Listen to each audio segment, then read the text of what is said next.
Bien, bonsoir à tous et à tous. Nous voilà repartis pour la troisième Mishnah du premier chapitre du traité Avot. Un très beau programme nous attend, avec comme star, comme maître, qui va deviser devant nous ce soir un certain Antignos, maître de Socho. Antignos, le prénom déjà sonne différemment de tout ce qu'on a entendu jusqu'à présent. Eh oui, c'est grec, bien sûr. Et c'est le grand de la génération, c'est la figure emblématique, c'est le chaînon dont il va être question ce soir, et pourtant, il a un nom grec, il a un prénom grec. Ouais. Un certain commentateur, polémiste français, qui fait parler de lui en ce moment, aurait sans doute beaucoup apprécié cette affaire de prénom. De prénom pas français, pour le coup, mais pas biblique non plus. Alors, en introduction, avant de vous présenter le plan de nos festivités, vous vous rappelez que la deuxième Mishnah, qui nous avait donné beaucoup de fil à retordre, avait un champ, ou plutôt s'exprimait par rapport à un champ maximaliste. Le monde entier, le cosmos, la création. La création tient sur trois choses: Torah, Avoda, Gemilut Chassadim, la Torah, le culte, et la dispensation de bienfaits. Et nous avions en synthèse, je vous renvoie au cours de la dernière fois, une idée que, au fond, Shimon HaTzadik, Simon le Juste, en exprimant le monde, a exprimé la place de l'homme dans ce monde, ou en tous les cas ce que serait un homme dans ce monde nouveau, et comment on réalise ce monde à travers l'homme. Je vous dis vraiment en très grande synthèse. Alors, soit on entend le monde par la totalité, l'homme étant l'enjeu du monde, soit on l'entend comme l'humain microcosme, à la manière d'un certain commentaire du XIXe siècle, qui nous dit que cette Mishnah nous fait savoir que cette Mishnah, la deuxième, part de l'ego, en fait. Et je vous renvoie encore une fois à ce que nous avons vu. Du coup, il y a une interrogation qui pèse, de deux manières, dirais-je, pour faire la transition avec la Mishnah qui suit. C'est que, ok, donc l'homme réalise le monde, ou à travers l'homme, on réalise le monde fort bien. Mais c'est quoi le lien entre l'homme et Dieu? De quoi il est fait? Il faut pouvoir aussi l'exprimer dans le monde nouveau qui vient, ce monde hellénisé qui arrive, qui est déjà là en fait. Et pour certains, la transition se fait uniquement sur un des piliers, qui est celui de Avoda, servir. Servir Dieu, ça renvoyait au culte du temple, c'est vrai. Mais de manière plus générale et générique, c'est le service de Dieu, encore une fois, en tant que Eved, que serviteur. Et voici qu'Antignos va nous dire ce que c'est qu'être esclave. Il faudrait mieux traduire d'ailleurs une bonne fois pour toutes serviteur. Serviteur maître, bon, esclave maître, c'est très voisin, peut-être même quasi superposable pour l'époque. Quel esclave sommes-nous, c'est-à-dire, puisque le culte, c'est s'adresser à Dieu, là on n'est pas dans la dimension sociale type Gemilut Chassadim, les bienfaits, bon, encore que c'est à voir, ça a été vu, mais donc dans cette relation verticale, il faut interroger donc ce lien avec Dieu, avec la transcendance. Et il y a, je dirais, dans cette interrogation deux grands volets. D'abord sur la nature des sentiments, des émotions religieuses. Qu'est-ce que c'est que la crainte de Dieu? Qu'est-ce que c'est que l'amour de Dieu? Et puis, couplé à cela, que faire de l'idée du salaire, de la rétribution? La providence, la relation à Dieu, à la providence donc, suppose que Dieu rétribue, pour le meilleur, pour le pire. Récompense, châtie. Mais comment ça s'organise dans notre relation à Dieu, si tout n'est que récompense et châtiment, et vulgairement disons carotte et bâton? Même si c'est pour un paradis qui vient après le monde, un arrière-monde, mais est-ce que ça ne pollue pas nos sentiments? Qu'est-ce que c'est que cet amour, puisque finalement on recherche quelque chose? Qu'est-ce que c'est que cette crainte, puisque ce n'est pas le maître qu'on craint, mais bien le châtiment, ce qui n'est pas exactement la même chose? Donc ces deux interrogations-là, nature des sentiments religieux et l'idée de salaire ou de rétribution qui procède de la providence, tout cela se télescope un peu. Ça va être compliqué. Et c'est ça notre sujet, et sous-jacentes les questions telles que la justice divine, le scandale du juste. Hein, si j'ai mal géré la question de la rétribution, si je pense que tout acte positif mérite salaire, je ne comprendrai pas, si c'est automatique, si je pose ça comme règle, je ne comprendrai pas que le salaire n'arrive pas, ou bien qu'il arrive à ceux qui ne le méritent pas. Bon, ajoutez à cela qu'il faut aussi résoudre les textes. Parce que les sentiments religieux qui régissent la relation à Dieu, ils sont exprimés dans la Bible. C'est le commandement de craindre, c'est le commandement d'aimer. Donc on a déjà ces deux registres. Qu'est-ce qu'on va en faire? Quelle est la nature de cette crainte? Quelle est la nature de cet amour? Et puis qu'est-ce qu'on fait des moments où la Torah semble dire qu'il y aura plus d'abondance, le climat sera favorable si on est dans les clous, et ce sera l'inverse si on sort des clous. Donc il y a aussi une logique de rétribution. Alors, notre programme est le suivant. Nous allons d'abord faire une lecture attentive de la Mishnah, où déjà je désamorcerai les ambiguïtés des termes ou les versions concurrentes sur notamment une tournure, ainsi que les difficultés de syntaxe. Ensuite, je donnerai une petite note, mais elle sera assez brève sur Antignos, on n'a pas grand-chose. C'est un sage sur lequel le dossier est maigre, par rapport auquel le dossier est très maigre. Mais on peut deviner tout de même certaines choses, et puis il y a quand même un beau scandale dans sa succession, en tout cas parmi ses élèves. Dans un troisième temps, je reviendrai sur le texte et ferai émerger des questions que nous n'aurons pas encore posées, qui ne sont pas directement liées à la syntaxe, mais des questions plus de fond. Dans un quatrième temps, je ferai une synthèse des commentaires classiques. Ça n'a pas été une mince affaire. Et ce sera une stratégie de résolution de la Mishnah. Nous aurons notre minute du Maharal de Prague, évidemment. Il est décidément incontournable, même s'il a été peu bavard relativement sur cette Mishnah. Et enfin, je vous livrerai ma synthèse personnelle. Enfin, personnelle.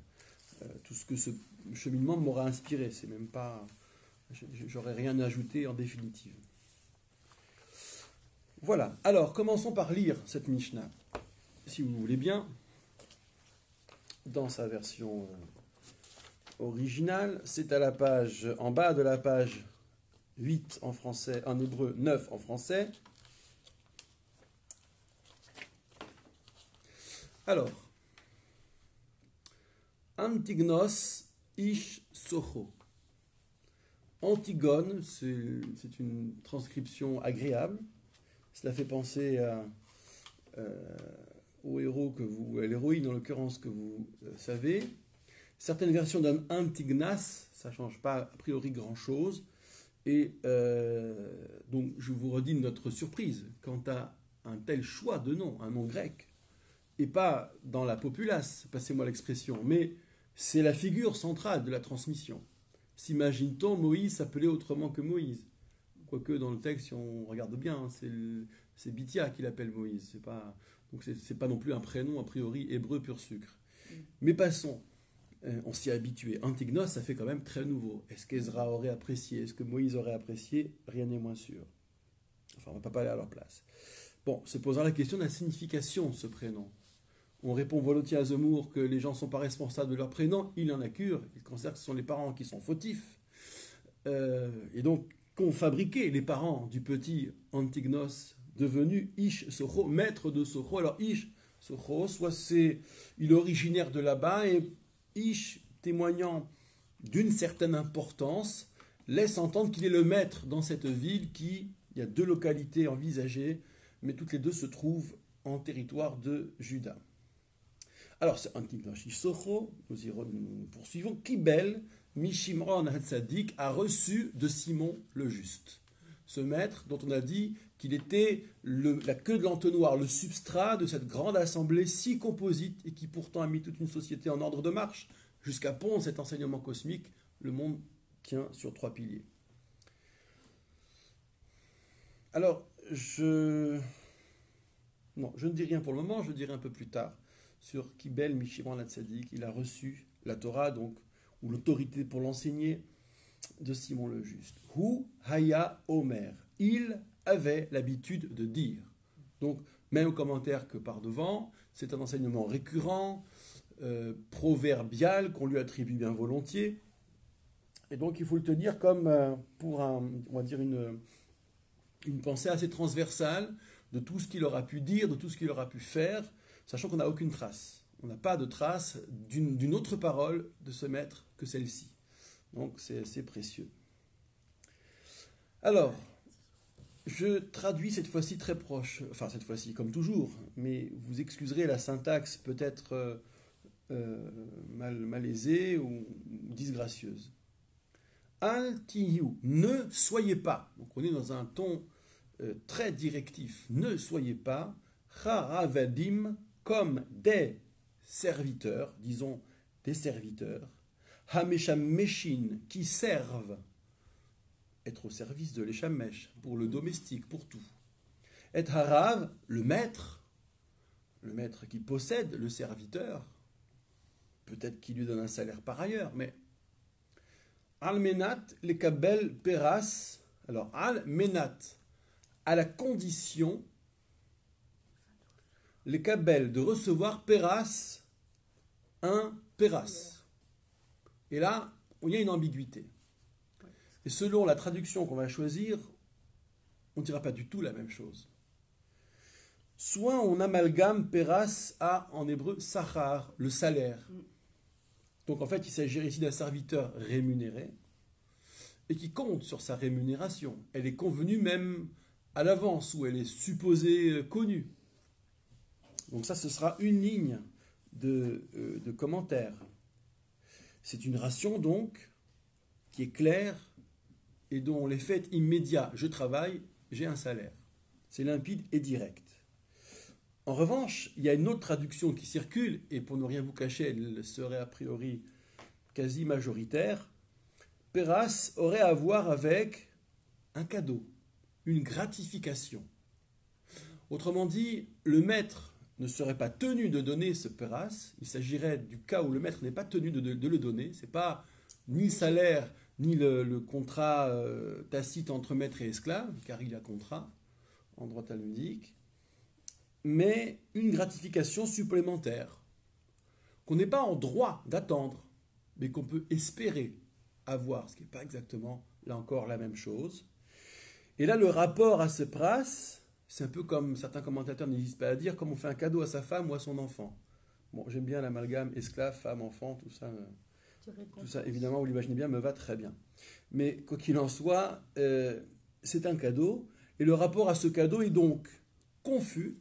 Je ne sais pas si moi, serviteur, je vais l'obtenir. Et surtout, c'est temporisé. Je ne sais pas quand je vais l'obtenir. C'est pas immédiatement consécutif à l'acte. Voilà la nuance que suppose la traduction salaire ou bien la traduction gratification ou cadeau. Je poursuis au-delà de cette ambiguïté. Il se passe maintenant qu'il y a la réciproque. Il y a une proposition. Ne soyez pas ce genre d'esclave, mais soyez plutôt un autre genre d'esclave, ou de serviteur, excusez-moi, j'ai du mal à sortir de la traduction esclave et je ne sais pas pourquoi, je vais faire analyser ça. Et là, mais, et vous, soyez, donc là il y a un principe actif, ne soyez pas, débarrassez-vous d'une sorte d'esclave, mais là il s'agit d'entreprendre autre chose. Alors si c'est la même chose que ce qu'il y a avant, à l'inverse, on n'a rien dit de plus. Et je déflore déjà mon questionnement de tout à l'heure. Mais bon, soyez tels des serviteurs, hamesham meshin et harav, qui servent le maître, shelo almenat le kabel peras, pas à la condition de recevoir un peras, salaire, gratification. Récompense. Ça veut dire on évacue la, comment dire, on y va, mais on ne pense pas à la condition. Alors je dois vous avouer ici qu'il y a une autre version qui circule et qui va un peu gêner aux entournures.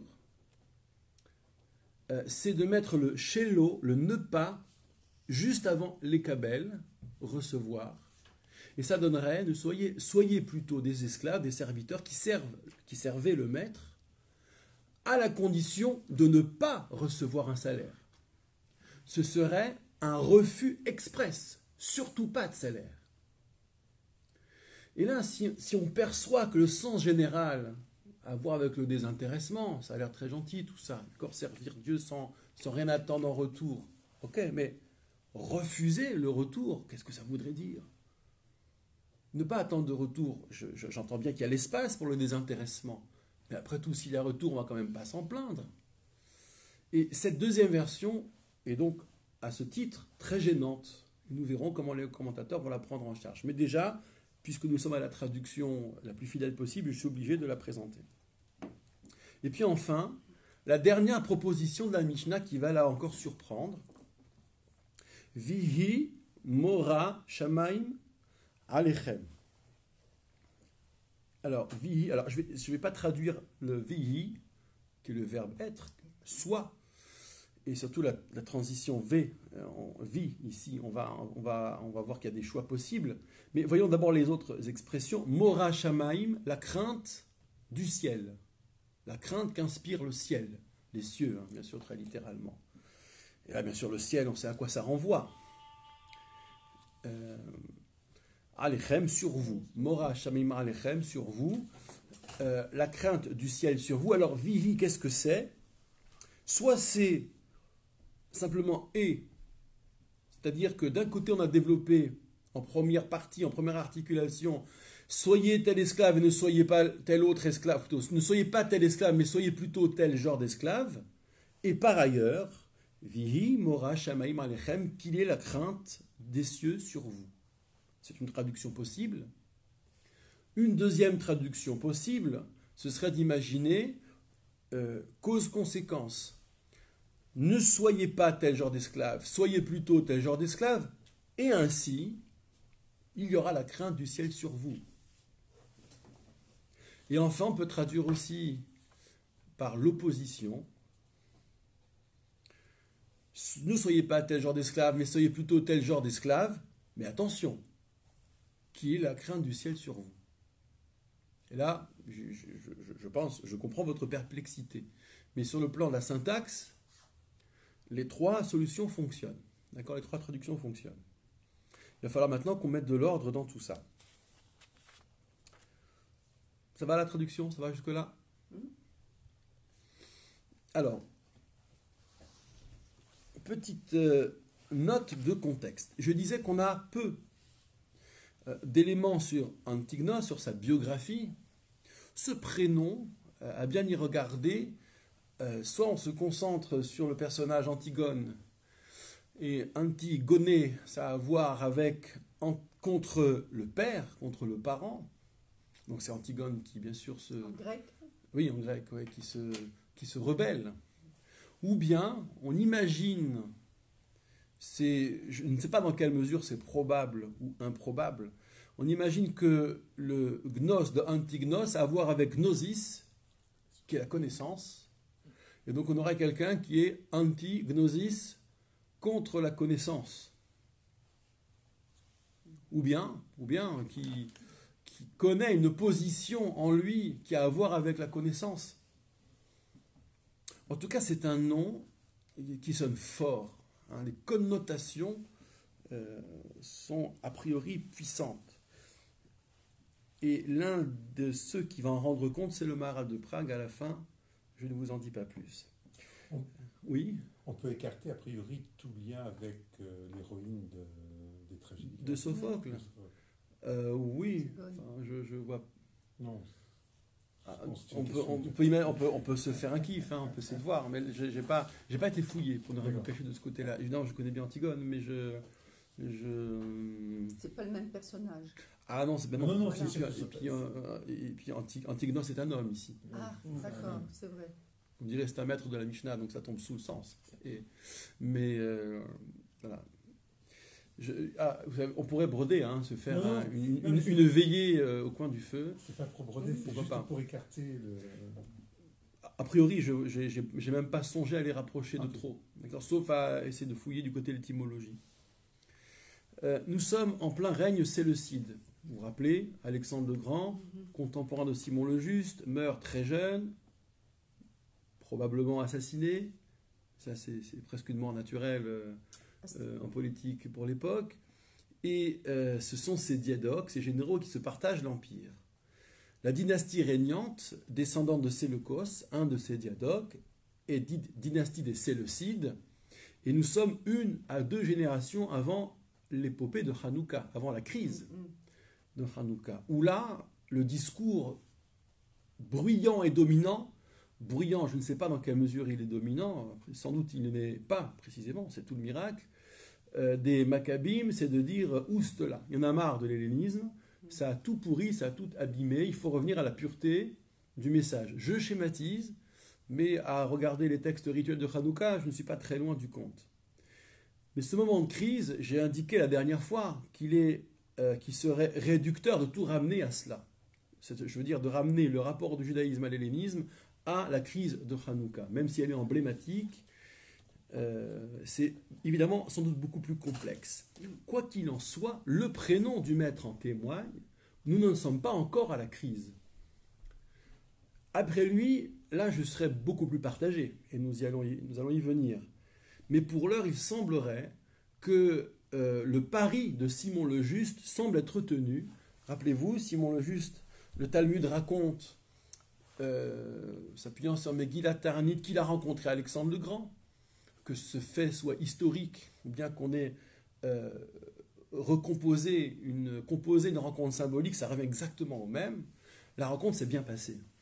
Et ça signifie, encore une fois qu'il s'agit d'histoire ou de symbole, que Simon le Juste a fait en sorte que tout le monde y trouve son compte, qu'Alexandre le Grand se sente honoré, respecté, presque accueilli, et que les Juifs gardent leur autonomie, en particulier religieuse. Politique, c'est une autre affaire. Mais ça avait bien marché. Et reste à savoir, quid des sagesses respectives. Depuis la Grèce, il semblerait qu'on n'était pas des grands navigateurs, qu'on connaissait l'existence de ces monothéistes du côté des barbares, hein, parce que la Perse, c'est les barbares, de ces horribles hétérosexuels barbares que sont les Perses. Mais on n'en savait sans doute pas tellement plus. Quoi qu'il en soit, voyons à présent, puisque le rapport a l'air harmonieux, ce que cette harmonie peut générer. Alors,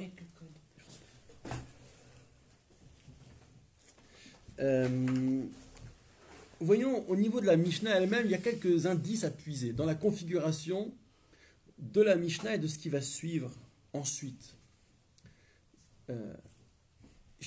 Antignos reçoit lui seul de Simon le Juste, lui seul. Après lui, il y a les tandems. Ils seront 2 par 2 et ça durera 5 générations. La dernière étant Hillel et Shammai. Très bien. Et donc on va dépasser la période séleucide et entrer de plein pied dans la période de l'occupation romaine, la présence romaine. Mais pour autant, la Mishnah numéro 4 va commencer par les mots. Vous l'avez ici sous les yeux. Yossi ben Yoézer, homme de Tsereda, Yossi ben Yohanan, homme de Yerushalayim, qui Belou Mehem ont reçu 2. Qui sont ces eux? C'est qui ceux-là? Eh bien, très probablement, il n'y a pas vraiment moyen de voir autrement, c'est Antignos et Simon le Juste. Donc à l'échelle de la Mishnah numéro 4, ils sont perçus comme un tandem, mais entre Mishnah 2 et 3, ils ne sont pas racontés comme un tandem, mais comme des chaînons distincts, successifs. Donc ils fonctionnent comme des tandems, mais la temporisation en plus, dans des temps différents. Et du coup, il y a une notion à introduire. Quand je dis ils fonctionnent comme des tandems, qu'est-ce qui se passe? Nous le découvrirons et le confirmerons au fur et à mesure dans ces tandems qui s'expriment et où chacun y va de son proverbe. Ben, vous découvrirez assez vite que le premier donne un proverbe maximaliste et le deuxième apporte une précision, un complément. C'est parfois à la limite du correctif. C'est souvent le garde-fou. Hein. Par exemple, nous verrons avec les deux suivants, il y en a un qui, le premier va dire, il faut que ta maison soit grande ouverte pour les sages. Et l'autre membre du tandem va dire, oui, moi il faut aussi les pauvres. Et puis attention à qui va et vient, d'accord? Pas non plus que ce soit la cohue. Donc c'est tout de suite la pièce qui manque. On pourrait parler d'ailleurs dans une certaine mesure, de majeur et de mineur. Vous avez la proposition majeure, et là, par exemple, avec Simon le Juste, c'est le monde, 3 piliers qui tiennent le monde. Et puis vous avez la proposition mineure, et qu'est-ce qu'on fait de ça maintenant? Ou bien on zoome, ou bien on apporte un correctif, ou bien on précise. Et il est assez facile de constater que Antignos vient préciser Simon le Juste, comme on l'a vu, comme je l'ai dit en introduction. Donc vous pourrez vous y référer après coup. Un dernier point de contexte et d'histoire rabbinique. On connaît 4 élèves en tout de Antignos. Il y a d'abord ses successeurs qui ont reçu de lui, entre autres, bon, qui n'est pas le seul maître, visiblement, mais en tous les cas, il a contribué. Et puis, il y en a 2 autres. Et il m'intéressera à terme de savoir comment la paire consacrée ici s'est distinguée de l'autre paire, vouée aux gémonies que je vais citer maintenant, une paire d'élèves qui s'appelle, la deuxième donc, Tzadok et Baïtus. Et leur récit, et le récit de leur écueil est produit dans l'apocryphe Avot de Rabbi Nathan, enfin apocryphe, ça dépendra, il faudrait aussi préciser les choses sur Avot de Rabbi Nathan, et avec des grilles d'interprétation, Maïmonide et les autres. C'est souvent comme ça d'ailleurs, Maïmonide et les autres. Que raconte Avot de Rabbi Nathan? Je vous la fais courte. Tzadok et Baïtus ont écouté ce qu'a dit Antignos. Servir sans compter recevoir de salaire. Et puis ils ont répété, servir, comme un slogan, comme un proverbe. Après tout, c'était fait pour ça. Et à force, ils se sont acclimatés à l'idée que ce qu'Antignos était en train de leur dire, c'est qu'il n'y avait pas de salaire. Et là, rien ne va plus. Parce qu'ils ont l'impression, alors je ne sais pas trop, est-ce que dans leur esprit, les rabbins jouent double jeu? Est-ce qu'ils ont voulu surfer sur la frustration du peuple, parce que pas de salaire, le peuple désespère? Bref, ils ont tout rejeté en bloc. Alors, Maïmonide, je reviendrai là-dessus, mais livre un scénario un peu plus précis. Il dit voilà ce qu'ils ont fait. Ils ont voulu tout envoyer bouler. La Torah écrite, la Torah orale. Seulement voilà, pour faire du client dans les contrées juives, c'est compliqué si vous rejetez tout. Vous partez de zéro. Donc ils ont faim de réhabiliter la Torah écrite. Ça leur permet une marge de manœuvre intéressante d'interprétation. En plus, ils peuvent dire ce qu'ils veulent. Ça leur permet de se débarrasser des contraintes et des décrets rabbiniques dont le peuple peut-être souffrait ici ou là. Et dans une démarche, dit Maïmonide, purement démagogique, c'est le cas de le dire, ils ont pu surfer sur cette vague et constituer 2 courants, les Sadducéens, les fameux, et les Béthuséens. Alors, du coup, eux, fondamentalement, ils renient tout, ceux-là. Alors, on ne sait pas ce qui distingue les premiers des seconds, Sadducéens, Béthuséens, on ne sait pas très bien. On les met dans le même sac. Mais du coup, ils rejettent l'arrière-monde. Il n'y a pas de vie après la mort. Ils rejettent le jugement, bien sûr, ça va avec. Ils rejettent la résurrection des morts. Et Maïmonide fait l'amalgame des Sadducéens avec les Karaïtes.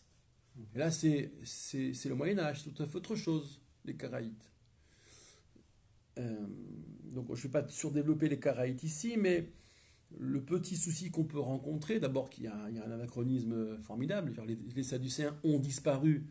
Il est difficile d'imaginer que les Karaïtes sont l'autre nom des Sadducéens, il n'y a pas de continuité historique entre eux, on peut assez facilement situer la crise qui a généré le karaïsme.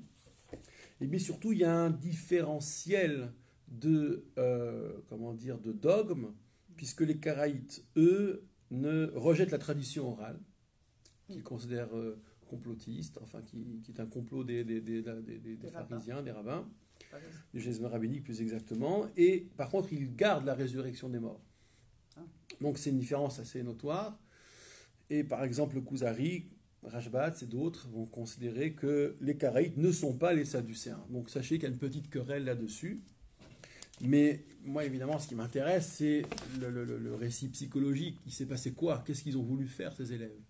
C'est un problème de communication entre Antignos et ses Talmidim. Comment ce propos, je concède, qui n'est pas d'une immédiate clarté, a pu générer autant de désespoir dans le cœur de ces élèves qui se sont dit, si c'est comme ça, il n'y a rien, à quoi bon? Il suffisait d'en discuter avec le maître. Donc comment on s'est loupé comme ça? Est-ce que ce sont eux qui ont viré de bord ou bien leurs successeurs? Parce qu'à un moment donné, la transmission est peut-être un peu chaotique, le oui-dire l'emporte sur l'analyse, et après il y a des effets de masse incontrôlables. Là aussi, il y a débat.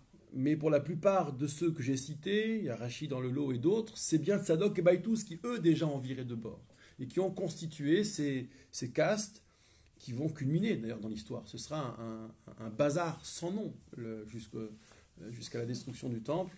Et je dirais même qu'il y a beaucoup de traits de la pensée talmudique et de la loi talmudique qui ont à voir avec la présence et la pression exercée par les Sadducéens.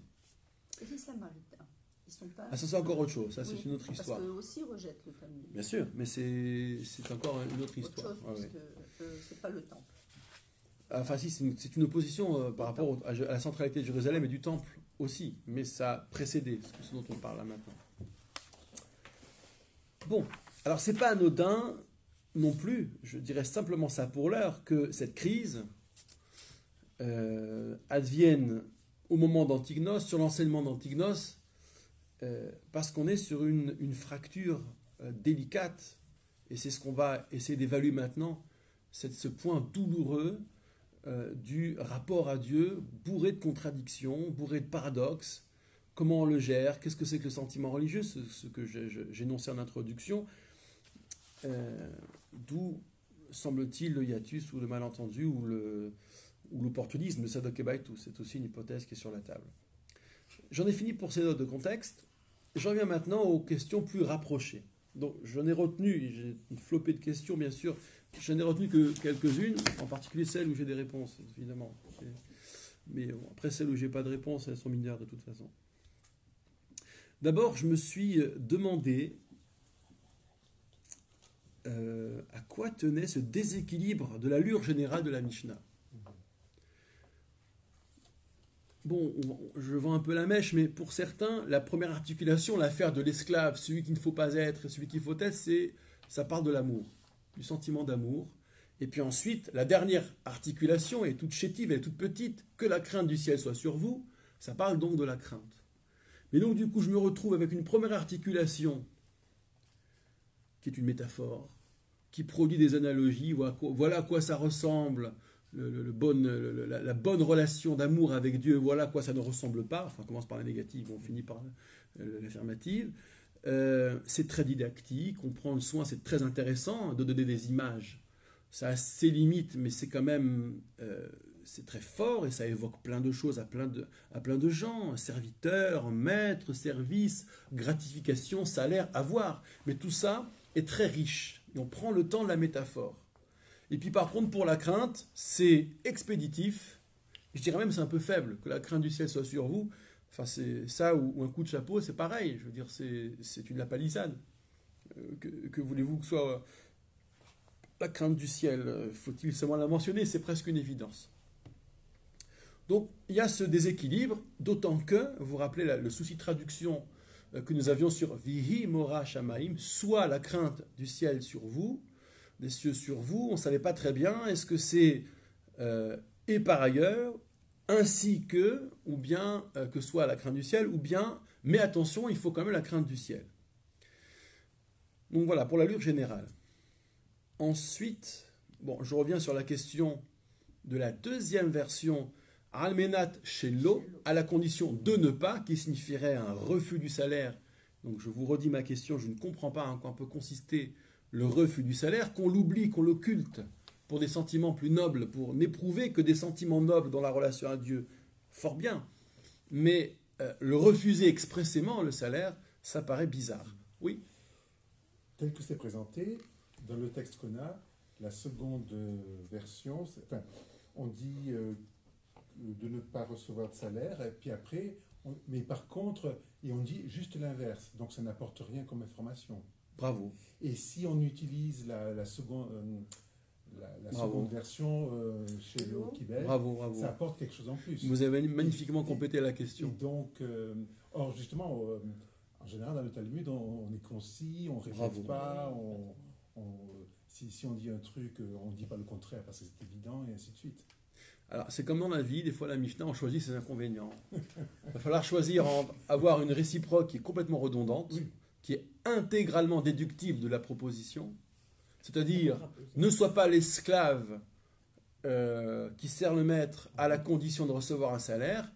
On devine l'intégralité de soit l'esclave qui travaille sans l'intention de recevoir un salaire. Désintéressé, quoi. Désintéressé. Mais c'est la même chose. Oui. Donc redondant. Et puis ça ajoute au déséquilibre entre Recha et Sefa, entre première articulation et dernière articulation, premier thème, deuxième thème. Mais en revanche, si l'on dit dans la réciproque, travaille pour le maître avec l'intention de ne surtout pas recevoir de salaire, en refusant le salaire, ou la rétribution, ou la gratification, alors là on dit quelque chose de nouveau, mais d'incohérent, enfin d'inexplicable a priori, qui laisse pantois. Donc ben voilà, il va falloir choisir. Redondance ou incohérence, et c'est souvent comme ça. D'accord ? Il va falloir, en fait, en fonction de la meilleure résolution, dans un cas comme dans l'autre, on choisira.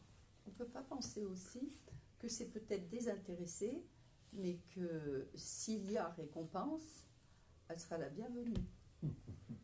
Alors ça, c'est dans la première optique, Oui. celle de la redondance. Parce que sur la seconde optique, c'est je veux surtout pas la récompense. La récompense, comme si elle venait dénaturer la beauté du geste. D'accord. Et moi, je veux la beauté du geste. Voilà, si je reformule. Troisième question. Il y a une figure qui me paraît sacrément absente si on parle effectivement de la relation à Dieu, si notre intuition est bonne. Où est le Fils ?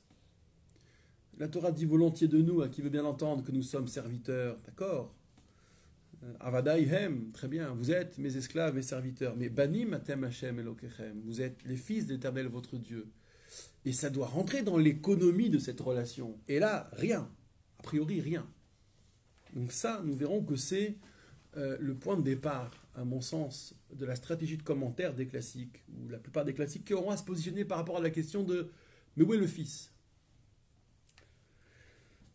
Quatrième question, Mora Shamaim. Une bonne fois pour toutes, il va falloir régler cette expression qui est dans le langage courant, tant et si bien qu'on ne s'interroge plus vraiment à son endroit, la crainte des cieux.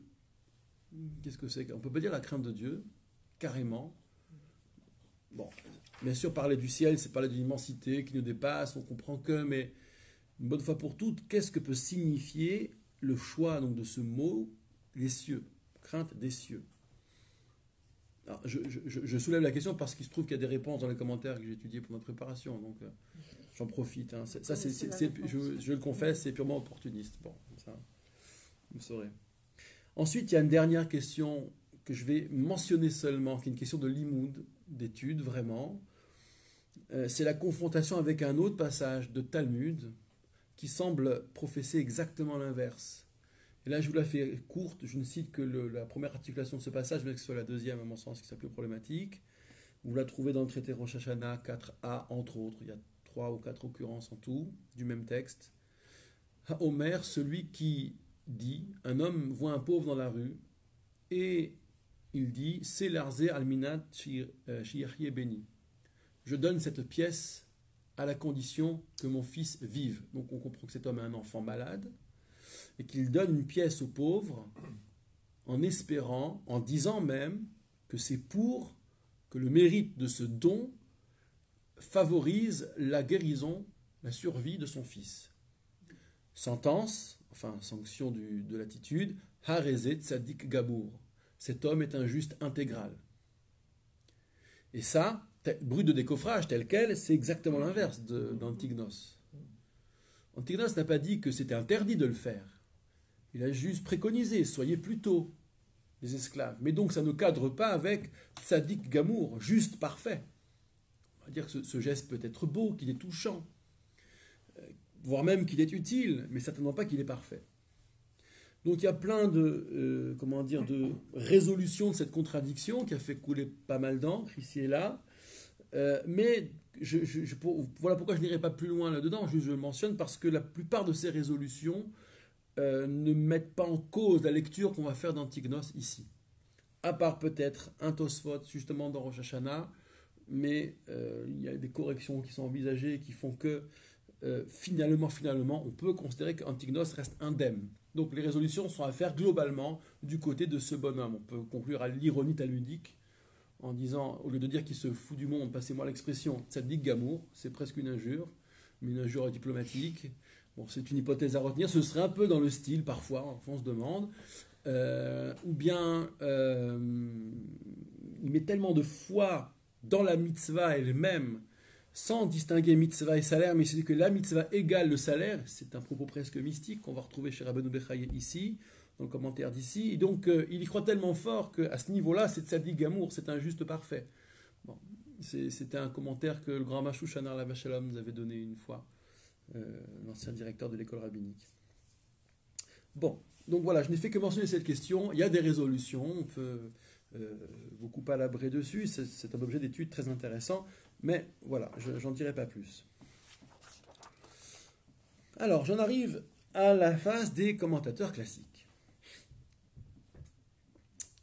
Alors, voici ce que nous avons sur la table pour travailler.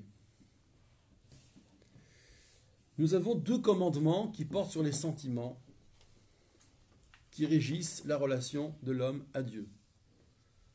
L'Éternel, ton Dieu, tu craindras, et Hashem Elokecha tira, c'est dit de plusieurs manières et dans plusieurs occurrences, et Ve'ahavta et Hashem Elokecha, tu aimeras l'Éternel, ton Dieu.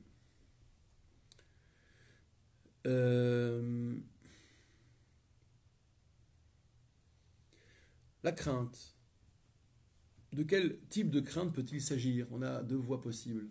La crainte du châtiment, ou bien la crainte dite révérentielle, la crainte devant la grandeur de Dieu. Pour reprendre l'image de l'esclave et du maître, compte tenu de l'estime que l'esclave, que le serviteur peut avoir pour le maître. Il arrive ce genre de choses.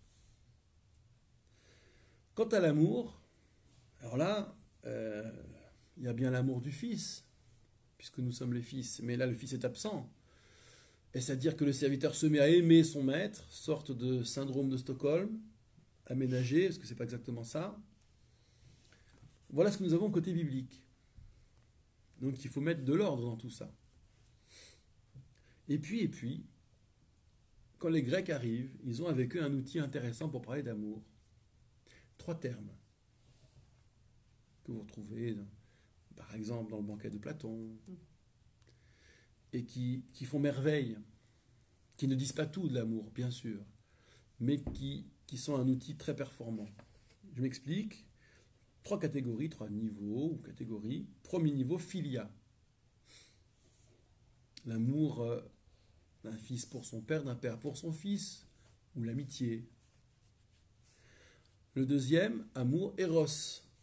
L'amour passion, l'amour désir, qui donne érotique.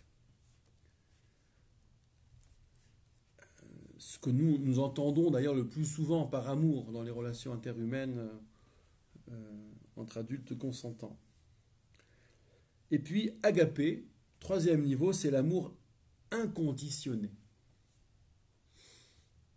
Par exemple, l'amour de la vérité en tant que vérité, parce que c'est la vérité. Il s'agit de n'en rien retirer, spécialement, ce n'est pas le problème.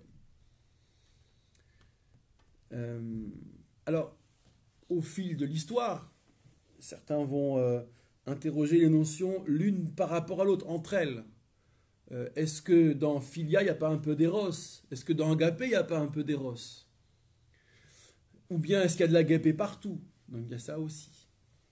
Ensuite, il s'agira de caractériser toutes les formes d'amour qui se produisent dans une vie, et de savoir est-ce que c'est Philia, Eros ou Agapé. Et notamment, quid de la relation à Dieu? Quand on dit qu'on aime Dieu, qu'est-ce que c'est comme sorte d'amour? Est-ce qu'on aime une figure paternelle?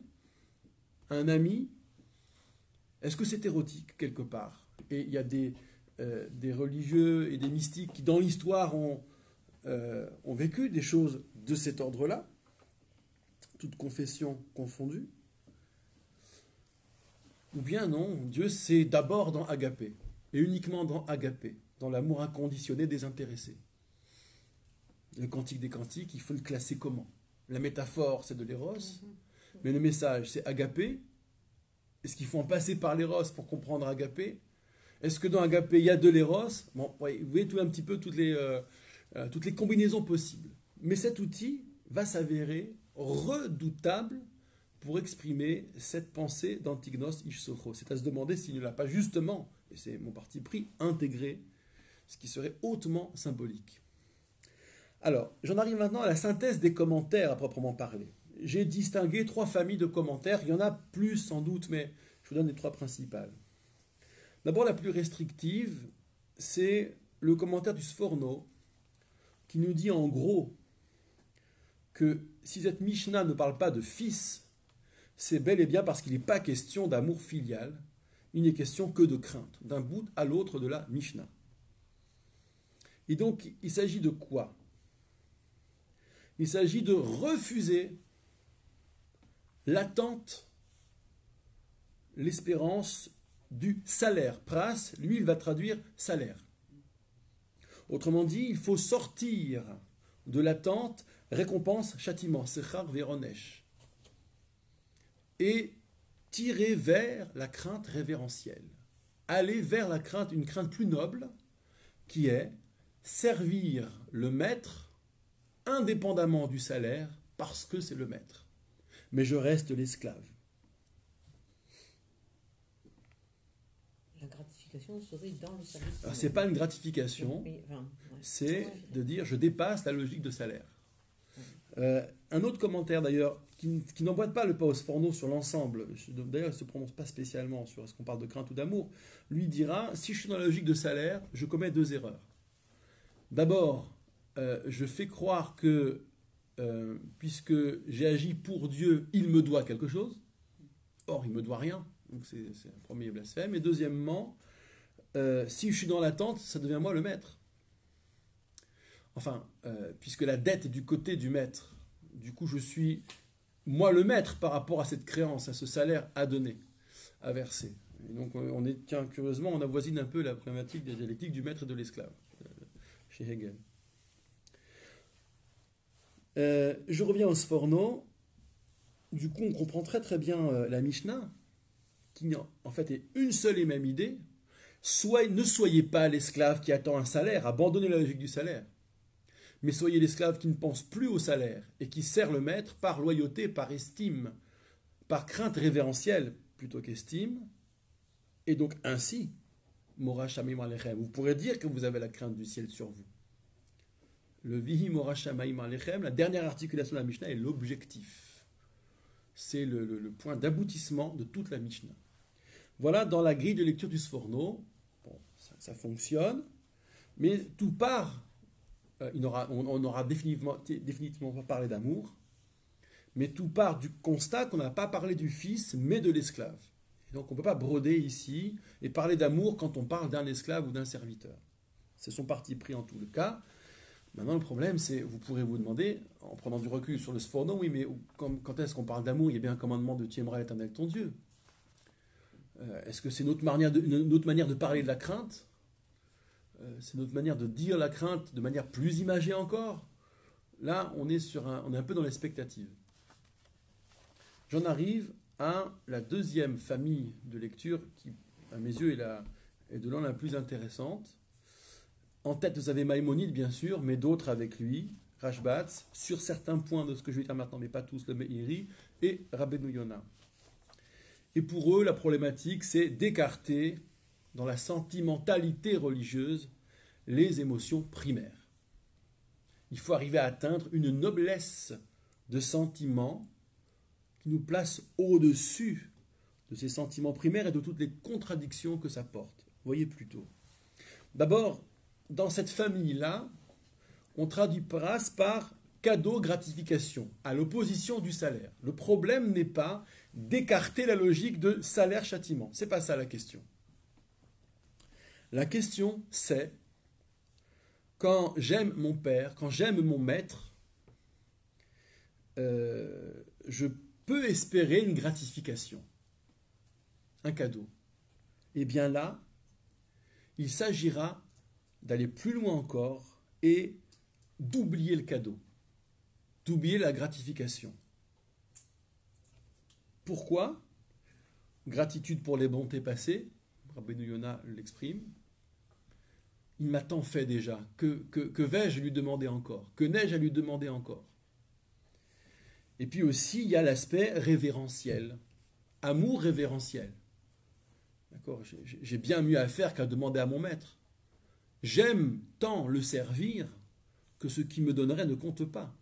Je n'ai pas, je suis pas dans l'attente de cela. Ça vient, ma foi, ok, je prends. Et je dis même merci d'ailleurs. Mais je ne suis pas dans l'attente de cela. C'est le maître que j'aime par-dessus tout.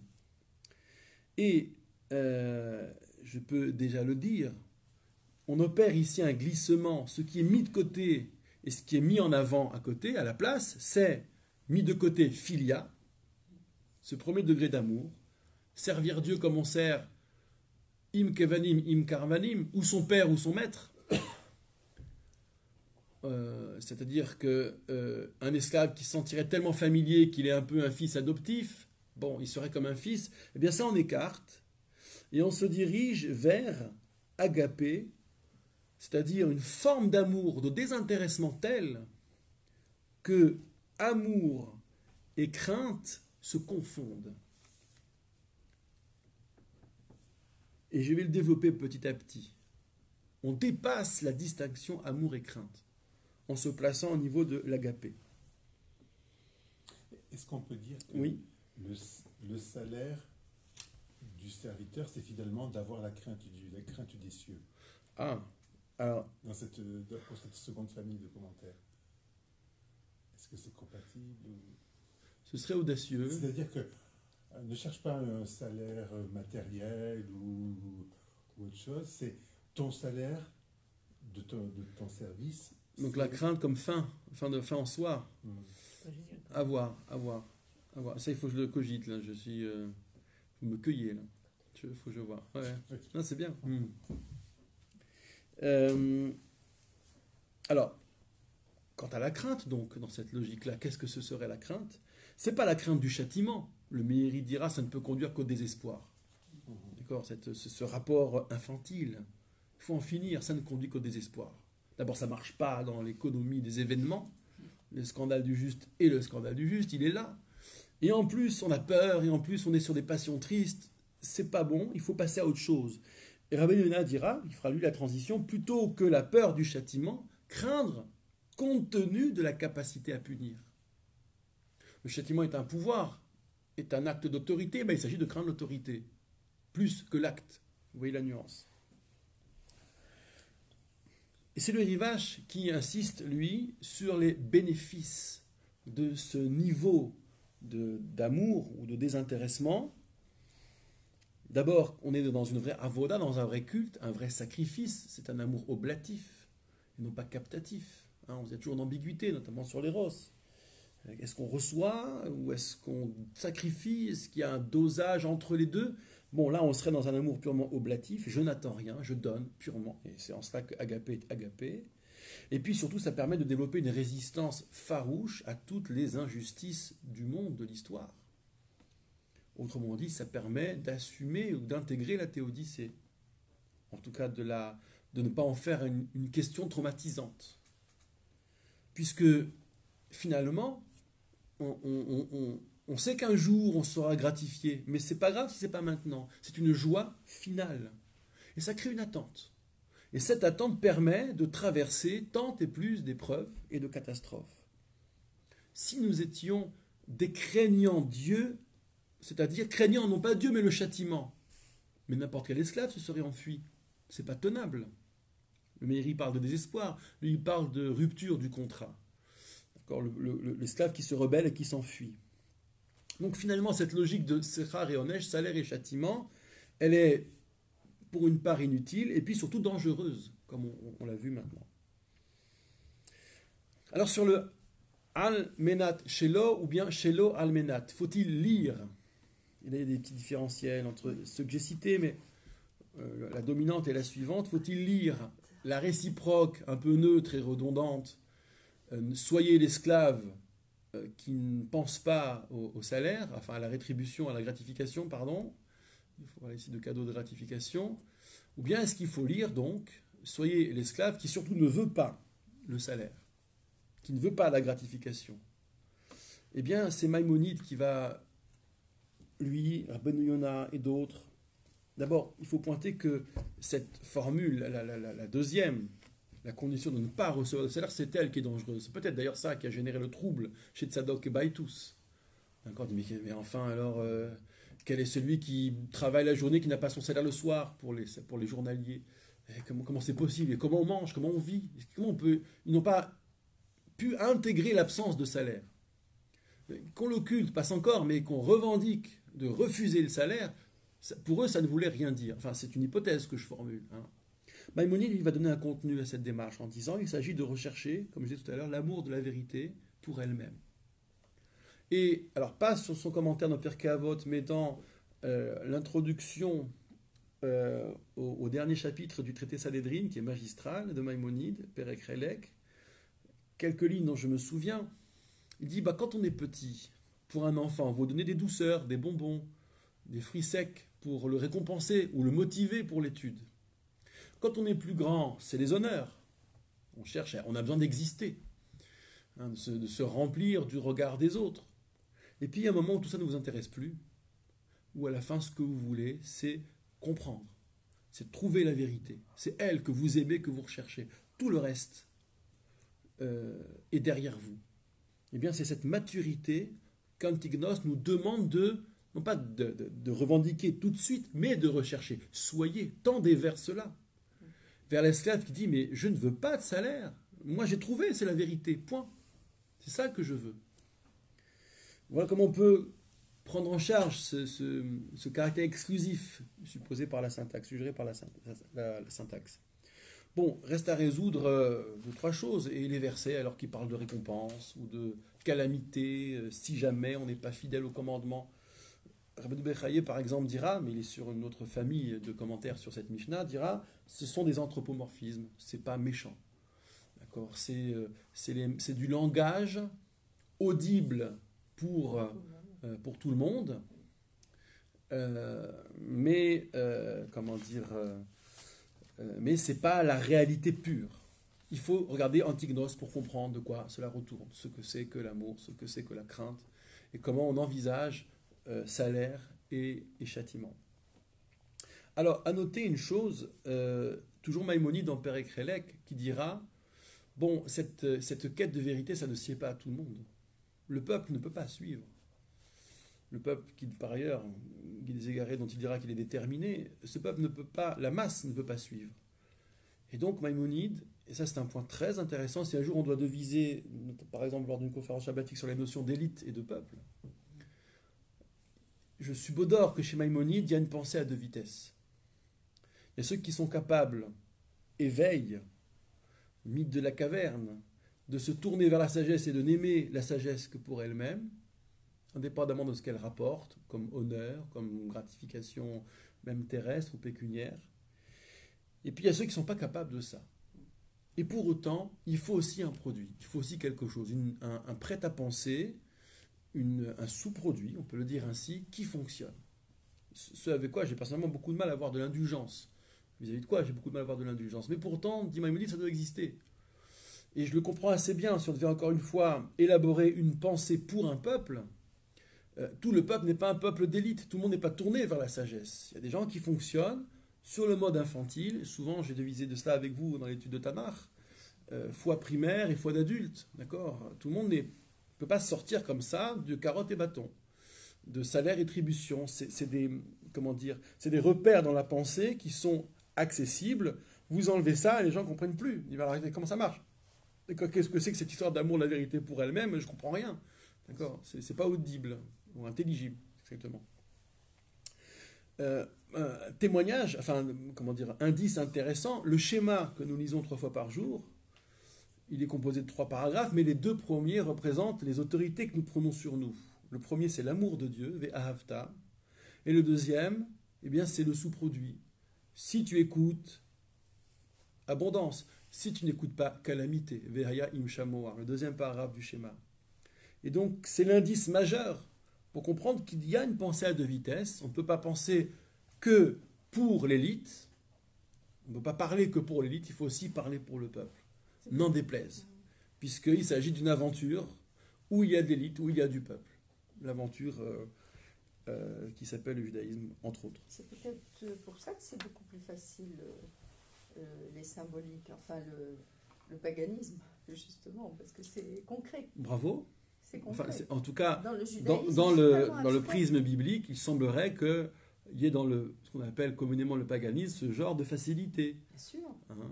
Une calamité appelle une divinité, un phénomène Bien égale sûr. une divinité. Une Bon, idole pour chaque chose. C'est une lecture du monde qui est d'ailleurs très intéressante et très riche. Hein. Pourquoi des forces semblent s'opposer? Pourquoi la mer déborde? Pourquoi elle ne déborde pas? Pourquoi la terre tremble? Pourquoi le tonnerre? Pourquoi la maladie? Et ainsi de suite, ainsi de suite. Le soleil, la sécheresse, la pluie. Bon. Donc oui, ce donnant-donnant. Hein, comment dire, j'offre à l'idole, elle me gratifie de la pluie ou bien de la mer qui ne déborde pas. Je l'apparentais dans le Tanakh à la fois primaire. Bon, Maïmonide semble dire dans cette fameuse citation que je vous fais, Père Ekrelek, introduction Père Ekrelek, que c'est la deuxième vitesse de la pensée, qu'il y a une pensée à deux vitesses, et qu'on ne peut pas, comme ça, balayer ni l'une ni l'autre. Encore une fois, l'indice majeur, c'est le schéma avec ces deux paragraphes qui sont sur ces deux niveaux-là. Je poursuis et j'achève cette famille-là de pensée. Que faire de la dernière articulation et la crainte du ciel? Eh bien, il s'agirait de dire, c'est notamment Maïmonide, certes c'est un message second, mais c'est pour dire, bon, mais n'oubliez pas la crainte du ciel. Agapé, très bien, c'est pour les commandements positifs, mais il faut aussi intégrer les commandements négatifs, et pour ça, il y a la crainte révérentielle, qu'on va un peu affiner, et Maïmonide ajoute surtout pour les lois irrationnelles. Les lois qui ne s'expliquent pas par la rationalité. On appelle les choukim. Voilà, c'est vrai que on est tenté à n'en faire qu'à sa tête, on a du mal à les intégrer. Là-dessus, il s'applique Mora Shamaim, crainte du ciel. La crainte du ciel, on peut l'avoir dans deux sens. Soit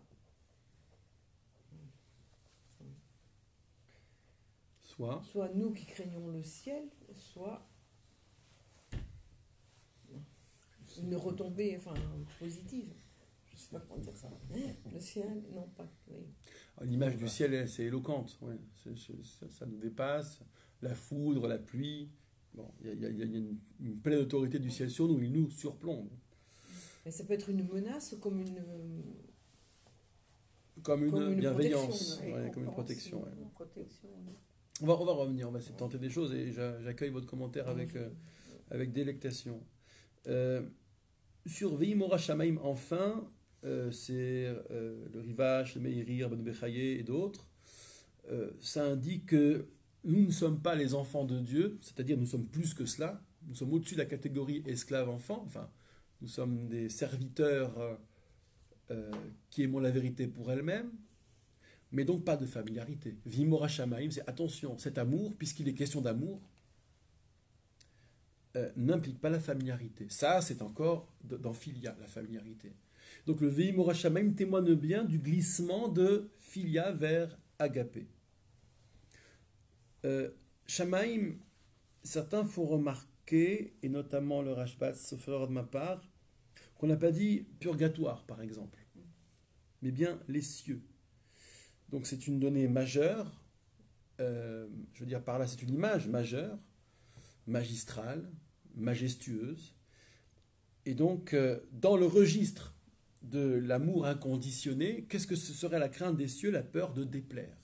Quand on aime quelqu'un, et c'est là que crainte et amour se confondent, quand on aime quelqu'un de manière désintéressée, on a aussi peur de lui déplaire.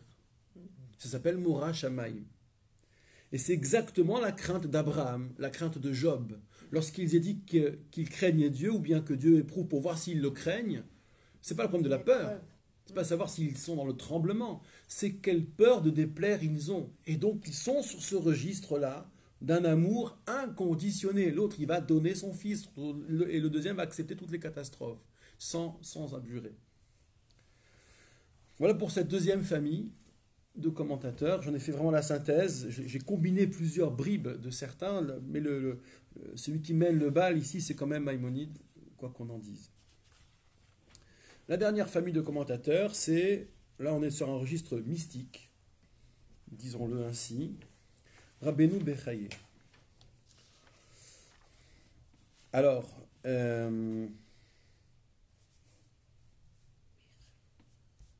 l'enjeu, je résume, hein, je ne dis pas tout de son commentaire, mais l'enjeu pour lui, c'est de dire qu'on peut effectivement dépasser la question de salaire et châtiment. Pourquoi?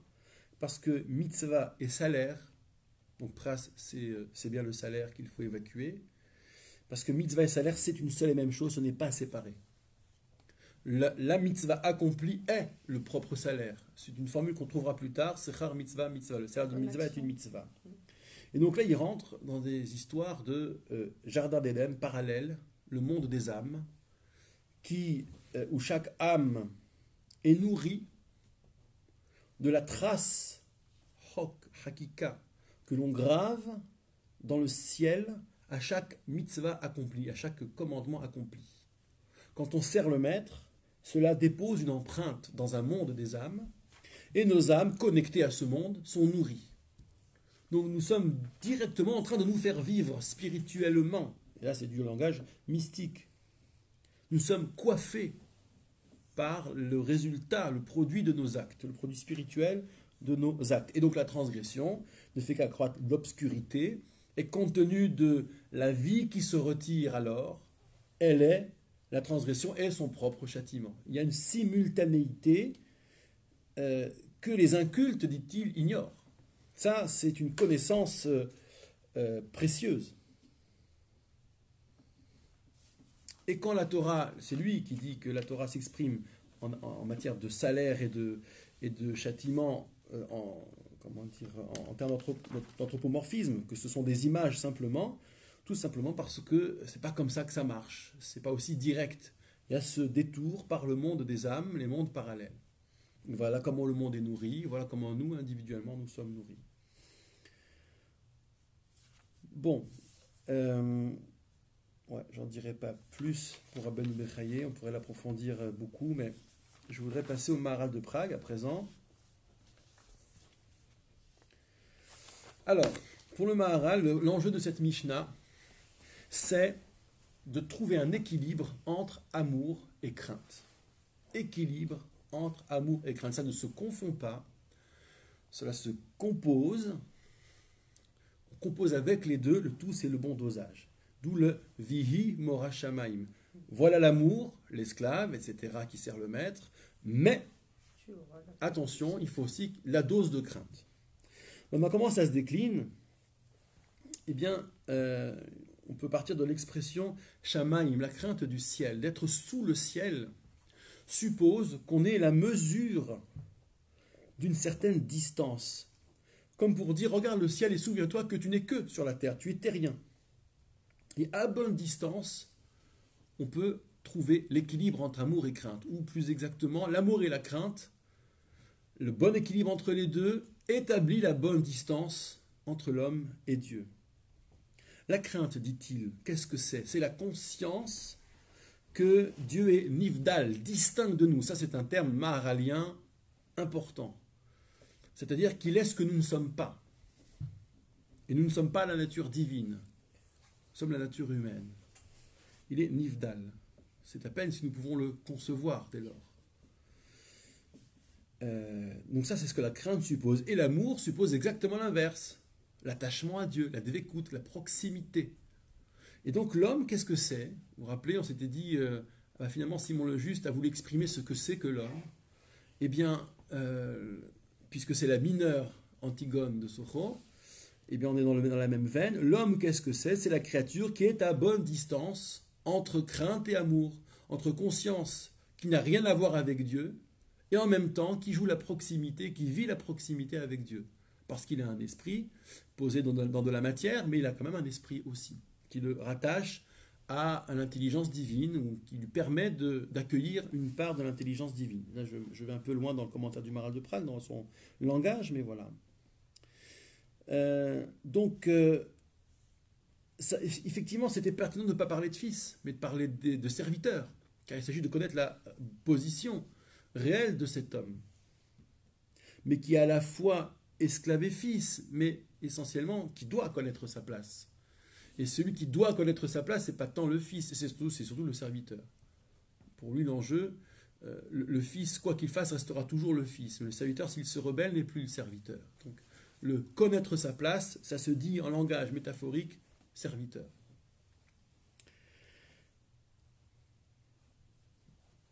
Et donc, dit-il, il n'est pas anodin que le maître qui exprime cette pensée-là, cette double vérité, ou cette double connaissance, qui s'oppose pourtant, et entre lesquelles il faut trouver un équilibre, crainte et amour, eh bien que ce maître s'appelle antigone, antignosis. Deux connaissances que l'on met l'une contre l'autre. C'est un jeu de mots, c'est pas exactement la traduction, vous l'aurez compris.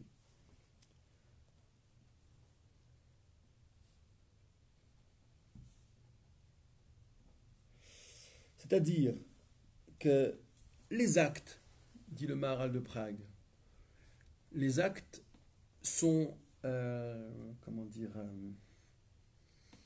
n'ont qu'une seule tonalité. Ou c'est l'amour, ou c'est la crainte. Ou vous châtiez, ou vous gratifiez. Les intentions peuvent être diverses, mais l'acte lui-même, il est univoque. On va chercher le mot. L'homme, lui, la nature humaine, a les deux voies, les deux expressions. La nature humaine résout le paradoxe entre crainte et amour. Tout n'est pas que distance vis-à-vis de Dieu, tout n'est pas que proximité vis-à-vis de Dieu. Le point d'équilibre, c'est-à-dire la résolution du paradoxe, c'est l'homme. Pas étonnant, dit-il enfin, qu'après Antignos, lui, il contient les deux dans son enseignement. Mais après lui, qu'est-ce qu'on aura? On aura des tandems où, dit-il, et nous le vérifierons ensemble par la suite, quand les deux s'expriment, il y en a un qui s'exprime sur le mode de l'amour et l'autre sur le mode de la crainte. Maximaliste, rigoriste. En gros, alors c'est à voir, parce que faut des fois un petit peu, a priori, se tordre un peu le regard, mais ce n'est qu'a priori, avec le Maharal, je suis confiant, vous verrez que tout sera résolu. D'ailleurs, dans ces tandems, vous le verrez, il y en a un qui est Av Bet Din, qui est systématiquement de manière linéale, successive, Av Bet Din, chef du tribunal, et l'autre qui est Nassi, le prince, l'ethnarque, le chef, le leader, va exprimer davantage la proximité avec Dieu, amour, et l'autre va exprimer la condition humaine comme étant distante de Dieu, la crainte. La loi. Voilà, donc nous verrons cela, et nous le vérifierons ensemble. Bon, alors ce cheminement, nous allons pouvoir achever notre présentation et on va pouvoir deviser un peu. Nous avons donc vu que avec Antignos, et fort des commentaires, les classiques, le Maharal, et beaucoup d'autres en fait, j'aurais pu vous citer les Bovis d'ailleurs qui a écrit quelques très belles lignes là-dessus, mais je le ferai une prochaine fois, ça reviendra à ce thème, à la question de la relation à Dieu, du salaire, de ce que c'est qu'être un homme. C'est une question qui n'est pas omniprésente, mais elle est très présente, elle est transversale. Nous avons vu que nous avons pu dépasser les contradictions inhérentes à la relation homme-Dieu. Contradiction du point de vue de la perception de l'humain, bien sûr.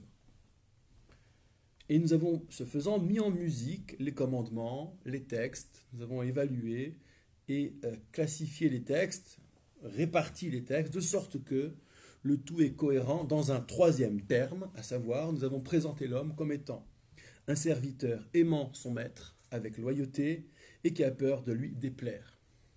Bon. Et ainsi, nous avons pu mettre l'arrière-monde à sa place. Parce qu'il y a cette notion, je l'ai évoquée ici et là, mais la récompense dans l'autre monde, qui est un outil fameux pour résoudre la justice divine, d'accord ? Galère ici, mais c'est pas grave dans l'autre monde.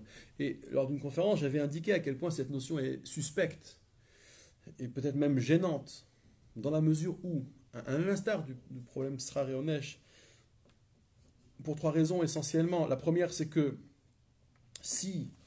c'est pourquoi la Torah garde un certain silence, non pour nier, mais pour dire qu'il faut peut-être un peu occulter. Si tout n'est fait qu'en vue de cet arrière-monde, alors nous sommes dans carottes et bâtons, nous ne savons pas avancer autrement, donc ça donne une ambition médiocre, d'accord, dans cette foi infantile et sans autre chose au-delà. Deuxième problématique, c'est Nietzsche qui le dirait davantage comme cela, comment dire, à tenir pour vrai l'arrière-monde et ne voir que lui.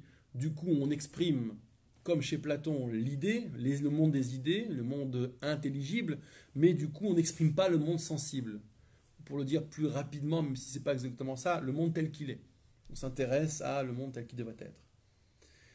Donc on est un peu absent de décrire bien le monde, de poser les diagnostics et donc d'agir. Dans la praxis, il y aura un problème. Si on est tout le temps dans un au-delà, en fait, nous ne savons rien, ou très peu. Sinon nos propres projections.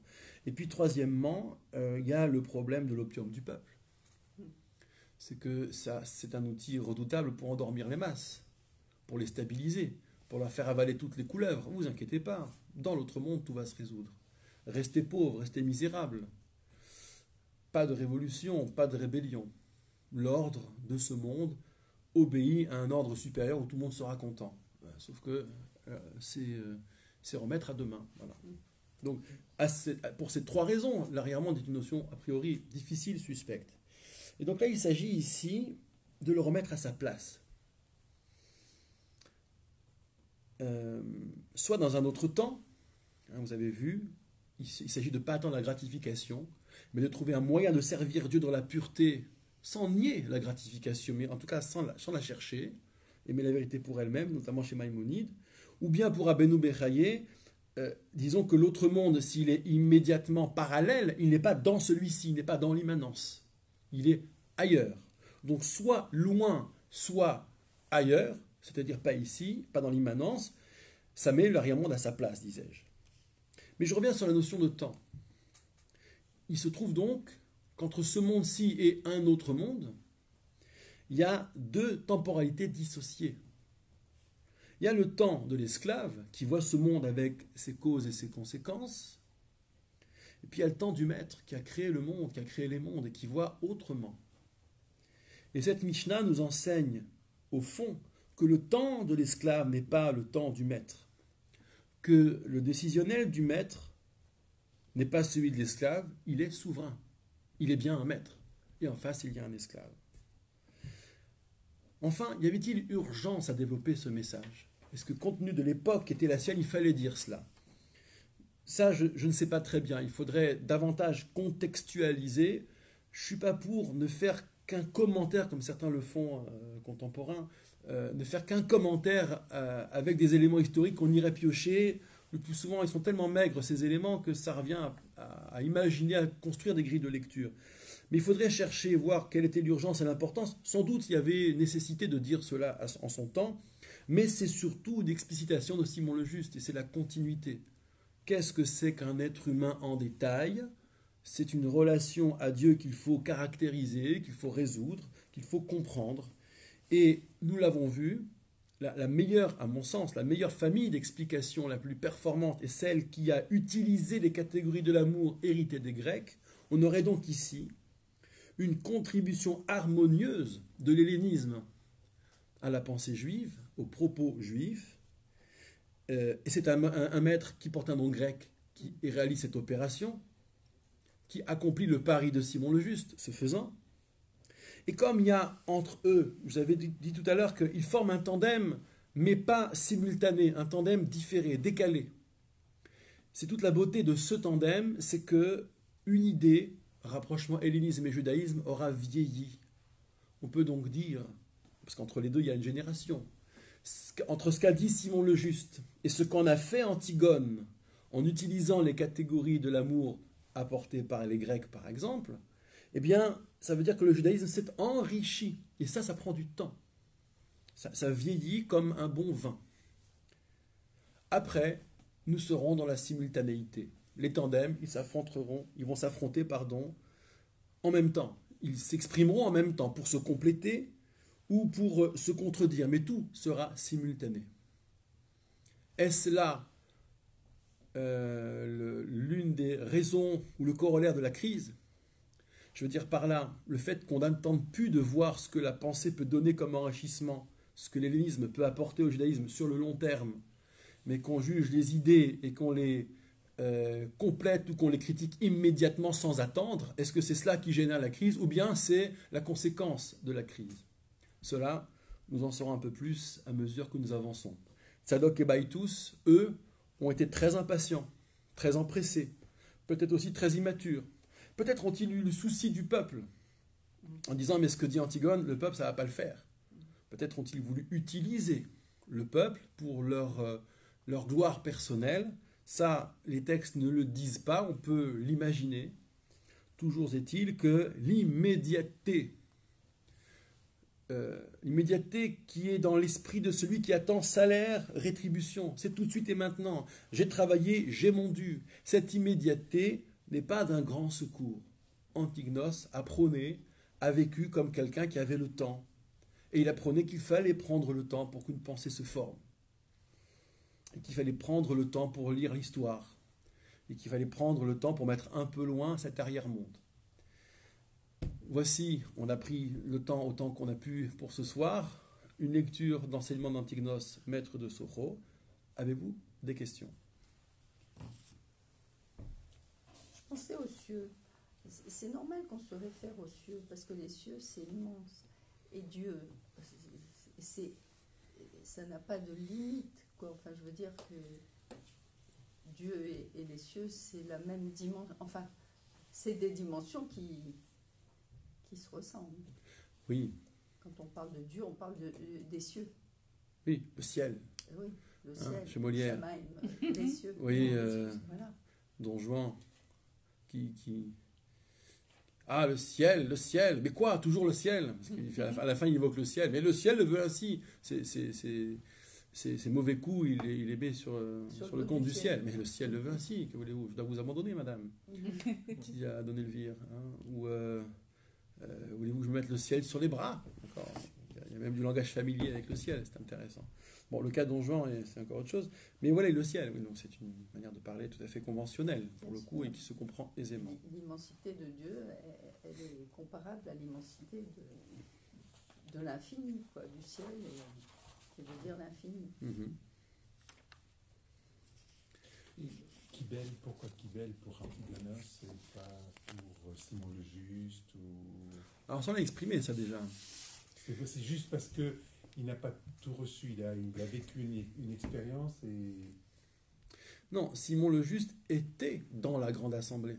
Donc il n'a pas reçu de la Grande Assemblée, il était dans ce magma. D'accord. Et elle, la Grande Assemblée a reçu des Névi'im, des prophètes. Rappelez-vous, dans cette Grande Assemblée cohabitaient des prophètes, des prêtres et des sages. Et que Simon le Juste était l'un de ceux-là, il était prêtre d'ailleurs. Et qu'il a, il a contribué à ce message collectif qui amalgame toutes les puissances, toutes les autorités, avions-nous dit. Et donc oui, lui n'a pas kibel, il n'a pas reçu. Il a été acteur. Et donc ensuite, il a exprimé la quintessence, le substrat, j'avais dit, de la grande assemblée, de cette magnifique expérience institutionnelle et spirituelle et intellectuelle. Et par contre, Antignos, il vient après, c'est le chaînon d'après, donc Kibel, Mishimon Hatzadik, et là on est reparti sur un tel Kibel de un tel, etc. Un tel reçu d'un tel. Oui, mais moi je suis en train de me demander si toutes ces pensées, justement, d'Antignos, elles ne sont pas adaptées aussi aux époques dans lesquelles il vit. Oui, c'est une question que je me pose en permanence aussi. Permanent. Mais alors quand bien même on pourrait l'établir, c'est-à-dire trouver du contexte, contextualiser, il est beau de voir aussi la permanence de ces enseignements.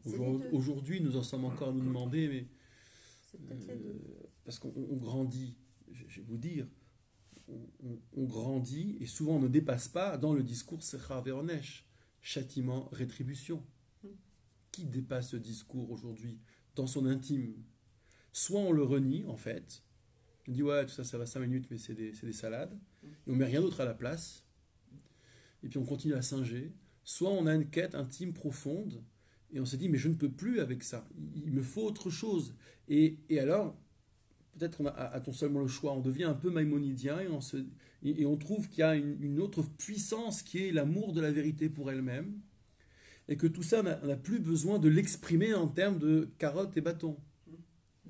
Ça ne marche plus d'abord, et on n'en a plus besoin, et voire même c'est dangereux Donc il y a un moment, il y a un seuil de maturité en dessous duquel ça fonctionne. Il y a des gens, toute leur vie, ils vont vivre comme ça, Bien sûr. sans problème. Et avoir ce discours-là, et se repaître de ce discours-là. Et bon, c'est comme ça. À un moment donné, il faut aussi l'accepter. Mais il y en a pour qui ça ne marche plus.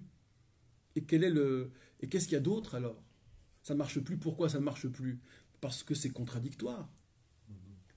Parce qu'au fond, ça ne veut rien dire. Ça ne colle pas, ça ne fonctionne pas. Et donc il faut pondre une énième solution. Alors, vous me demandez, mais est-ce que c'était nécessaire pour l'époque? Est-ce que ça a à voir avec l'époque? Oui. Dans la mesure où, non pas que les Juifs ne réfléchissaient pas, mais la tradition prophétique était d'abord et avant tout mimétique. On répétait, on dupliquait, on transmettait ce qui avait été reçu, point. Maintenant qu'on commence à avoir du monde dans les maisons d'études, qu'on commence à réfléchir, ça bouillonne. Et là, rappelez-vous, le commentaire sur ériger beaucoup d'élèves de la première Mishnah, ça veut dire pour 1000, vous en aurez 100 qui valent le coup. Sur les 100, vous en aurez 10 qui vaudront encore plus le coup. Sur les 10, vous en aurez un. Donc on dessine, on détache une élite. La Grande Assemblée a son projet, sa stratégie, c'était de détacher une élite. Et donc oui, cette élite, elle ne peut pas fonctionner avec des outils qui sied à l'enfant de 7 ans.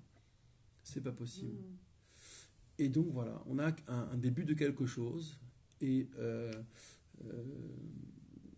je dirais qu'on ne peut plus concevoir la relation à Dieu sans en passer par Antigone de Soro. C'est le maître sur ce sujet-là. Ce que vous avez dit tout à l'heure au sujet de Maïmonide et de ce qu'a dit Jean-Louis aussi sur la redondance de la phrase, ça veut, je pense que on pourrait dire, ne soyez pas comme ces serviteurs qui servent leur maître afin de recevoir un salaire.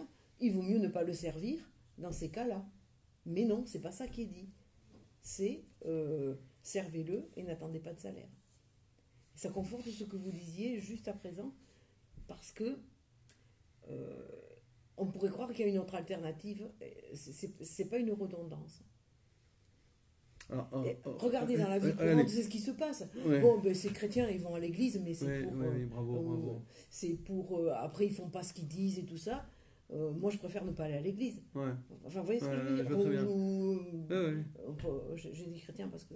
mais ça pourrait être aussi juif. Tout à fait au pareil, hasard. Oui, ça marche aussi. Mais c'est pareil, bien sûr. Ils mangent cachère, mais ils se moquent de leurs voisins. Ouais. Donc, pourquoi... Autant pas manger cachère. Voilà. Ouais, je compris. Voilà. Et là, on évite ça. Parce qu'on dit, non, Formidable. tu manges pas cachère pour être meilleur. Tu manges cachère. Enfin... C'est qu'en fait, on aurait une alternative à 3 branches. Soit être esclave intéressé, Voilà. soit Se dire... être esclave désintéressé, mais ça procède de la première, soit ne plus être esclave du tout. Oui. Oui. Et c'est ce que Sadok et Baïtous ont opté pour cette troisième voie, en fait. Puisque, en tout cas dans le scénario de Maïmonide, dans la recomposition plus exactement de Maïmonide, Sadok et Baïtous ont refabriqué un semblant de foi et réintégré la Torah écrite pour faire genre, mais en réalité, ils voulaient tout rejeter. Tout. Absolument tout. Donc c'est assez osé, mais du coup, oui, on comprend très bien. C'est pas inutile la seconde partie. Non, elle n'est pas inutile. C'est en fait, vous devez le Mais servir, du coup, mais ils n'ont pas ils ont pas intégré cette seconde partie. Ou ils ont faim de ne pas l'intégrer. Ils se sont dit, ouais, ça sert à rien cette seconde partie. En fait, il n'y a pas de salaire. Il n'y a rien, donc au revoir. Bon, mais j'aimerais, moi, je ne suis pas à l'aise avec ce récit sur Sadok et Baïtous. Il y a plein d'incohérences. Ce sont des menées d'enquête, vous savez. Pour ça, j'essaie d'évaluer des hypothèses sur la mauvaise foi, sur l'opportunisme, sur le populisme, sur la démagogie, sur les appétits, que sais-je, de pouvoir ou d'argent ou de chair, je ne sais pas. Mais je ne comprends pas très bien comment on peut en arriver à un tel malentendu. Ça paraît un peu gros. Si je devais faire un narratif précis, il y a plein de points de ce qui est raconté qui ne collent pas. Donc, il faudra qu'on revienne, à mon avis, sur Tzadok et Baïtous. Donc, je n'ai pas voulu en faire un sujet majeur parce que Antignos avait beaucoup plus à nous apprendre que l'échec de ses élèves. Mais il faut aussi qu'on comprenne bien ce qui s'est passé avec les élèves, parce que si c'est autre chose que de la mauvaise foi, que l'opportunisme, etc., et qu'on sort, ça veut dire qu'il y a un vrai débat qui, pour eux, a mal tourné. En tout cas, pour l'ensemble, puisqu'il y a rupture. Mais et j'aimerais comprendre les tenants et les aboutissants de ce débat. Vous voyez ? Là, parce que pour comprendre Antigone, ça veut dire qu'il faudra comprendre Sadok et Baïtous. Sinon, on n'aura qu'une moitié du puzzle. Bon, donc là, il faudra du temps. Voilà, là encore, il faut laisser mûrir les sujets. C'était les sacerdotaux, hein, ils étaient, enfin, sacerdotes, tout ça, c'était les prêtres. Non, ils n'étaient pas prêtres, mais certains étaient prêtres. Certains étaient prêtres. Un jour, on fera un topo sur le sadducianisme, mais on n'imagine pas la place que ça a pu prendre. Et puis le rôle politique que jouer, Ah oui, c'est un sabotage réciproque permanent. Ouais. Et les Sadducéens ont eu la dragée haute à un très fort degré. Oui, c'est sûr. Sur le Sanhédrin, sur la grande prêtrise. Vous avez même, nous découvrirons à terme un grand prêtre qui, à 80 ans, devient sédouki, devient sadducéen. Donc il faut quand même, là aussi, on manque d'éléments pour comprendre qu'est-ce qui se passe dans ces apostasies, ou ces basculements, ou ces changements de C'est crémerie. ce qu'on appelle la haine gratuite aussi, c'est parti de là. Disons que ça crée un climat clanique. Si je vous faisais une réponse religieuse conventionnelle, je vous dirais non, la haine gratuite, c'est entre nous, entre gens bien, entre juifs et pharisiens. Il faut s'aimer entre nous, et pas de haine gratuite entre nous, et le monde est sauvé. Bon. C'est une lecture largement narcissique. Mais à la vérité, notamment si je prends le commentaire du Maharal de Prague comme on l'a étudié cet été, sur l'affaire du banquet comme ça, bar comme ça, le fait d'avoir des logiques de clan, ça entraîne que les détestations ne portent pas sur des contenus, mais sur des projections. On déteste l'autre parce qu'il est dans le camp adverse. Demain, il vient dans notre camp, il n'y a plus de détestation. L'ami d'hier, il devient l'ennemi d'hier. Et on se fait des amis pour mieux combattre les ennemis. Donc même les amitiés sont vidées de leur substance. Et c'est là-dessus que le Maharal dira, on peut donc parler de haine gratuite. Parce que la haine est sans contenu. Autre que la logique clanique. Mais bon, oui, ça procède de ça. Bien sûr. Bien. Je vous remercie pour votre patience. Et vous donne rendez-vous. Alors la semaine prochaine, il n'y aura pas cours. Parce que j'ai un déplacement en Israël et le contingent d'heures nécessaires pour préparer convenablement ce cours va me manquer. Parce qu'il y a des choses qui se préparent à l'avance. Il y en a d'autres qui ne peuvent pas se préparer à l'avance. C'est dans les jours qui précèdent. Et là, ce sera un peu trop agité pour moi. Donc, je vous donne rendez-vous, si vous voulez bien, jeudi en 15. Voilà, ce sera notifié sur les mails et autres réseaux sociaux. Merci encore. Merci.